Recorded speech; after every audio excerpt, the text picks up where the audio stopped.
8 வயசுல பெரியார் கூட்டத்தில் என்ன பாட்டு பாடுனீங்க? பாடுறேங்க. சாமி சாமி என்று ஊரை அழைக்கின்ற சாமிகள் உண்டு இந்த நாட்டிலே. ஒரு ஜான் வயிற்றுக்காக ஆண்டவன் பேரையும் சந்துக்கு இழுக்கிறாங்க பாட்டிலே.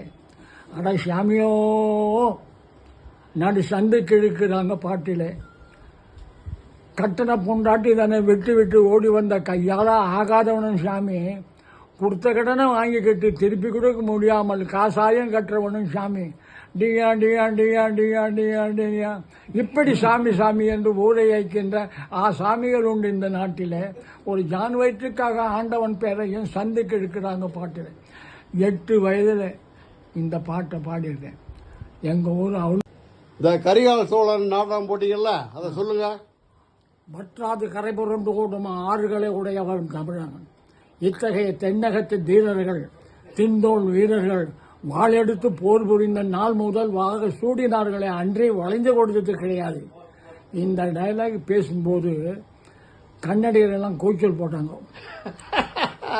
கன்னடியரெல்லாம் கூச்சல் போட்ட உடனே திங்கள் அனுமதிச்சா எழுந்தார். தயவிட்டு யாரு கலாட்டா மாடுபேரே, ದಯವಿಟ್ಟು ಯಾರು ಗಲಾಟ ಮಾಡಬೇಡ್ರಿ. ತಮಿಳು ನಮಗೂ ವಿರೋಧಿ ಭಾಷೆ ಇಲ್ಲ. ತಮಿಳಿಂದ ಹುಟ್ಟಿ ಬೆಳೆದಿರೋದೇ ಕನ್ನಡ, ತೆಲುಗು, ಮಲಯಾಳಂ, ತುಳು. சைலண்டா உட்காந்துட்டாங்க.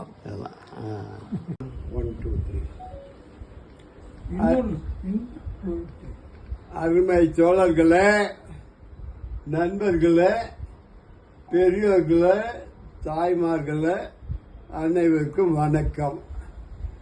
இன்னைக்கு நம்ம தோழர் வேலு அவர்கள் ரொம்ப பிரமாதமாக நாகம்மை கோயிலுக்கு போனதை சொன்னாங்க. நான் பண்ண குறும்ப அப்படியே நடிச்சு காட்டினாங்க. எனக்கே வெக்கமா இருக்கு.